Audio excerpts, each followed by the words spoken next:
Now, the rest of the story. Viki was a days-old infant when she was adopted by Keith Hayes and his wife, Kathy.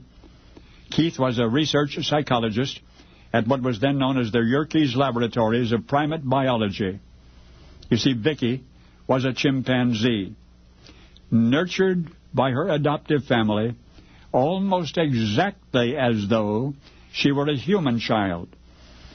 Keith and Kathy adoringly dressed and fed and burped and cuddled and cared for her according to the most informed child biology and psychology of that age. Of course they agonized when she caught a cold. Of course they rejoiced over the appearance of her first tooth, and they bragged about her first step. And the toys, my goodness, there were tricycles and dolls and balls and crayons.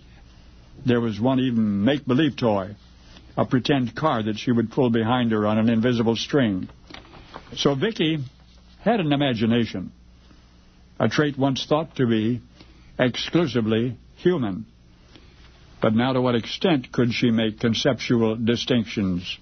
For the answer, Keith and Kathy devised a series of visual tests. In fact, Viki's people parents would try to communicate with her through pictures. First, they would see if she could distinguish between animate and inanimate objects.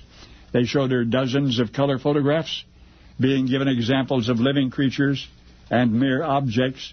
Viki was taught to place the photos in separate piles, and she did, and scored very well. In fact, 85%. And of her 6 errors, 3 of them were pictures of insects. The next test involved male and female as categories. Adults and youngsters were used. Some pictures showed only heads, others merely facial features. You know what? On her gender's exam, Viki scored as well and or better than many human children in identical experiments. Now hold the phone. This little chimp also excelled in color distinction tests, in correlating shapes, in comparing sizes.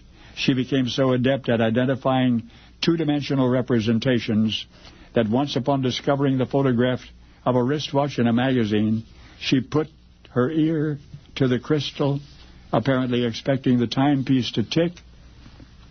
Now I'm going to pause for a moment.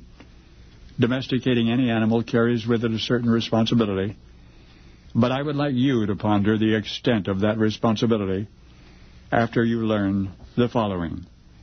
There was one categorical examination at which Viki the chimpanzee was particularly proficient: the disassociation of the photos of chimpanzees and people. That is, with different clothing and different poses and different camera angles. The test was made as difficult as possible, but no matter how many times Viki took the exam, she placed every picture correctly, humans with humans and chimpanzees with chimpanzees. Whoop. With one exception. Consistently, persistently, little Viki put photographs of herself with the humans. Now, you know the rest of the story.